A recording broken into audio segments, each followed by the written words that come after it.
ஐயா நான் எழுப்பி விடுறேன் சாமி.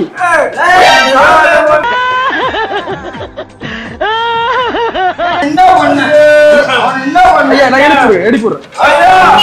அவன் என்னை மரியாதை எல்லாம் பேசி தவறு இல்லவா? முருகன் கோயில் ஏய் காசு வந்துட்டானுங்க ஃப்ராடு பர்சன். ஏய் கட்ட போன்ட்டான்ல இல்லை ஆசீர்வதிக்கிறீங்க. ஃப்ராடு பர்சன் அவனா வந்து காசு வாங்குறது. ஃப்ராடா? ஏய் போடா.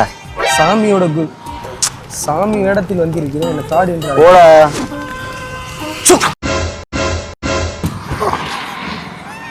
பேச்சு நீங்கள் காசு என்ன வேணா காசு. அவன் பேசினது சரியா?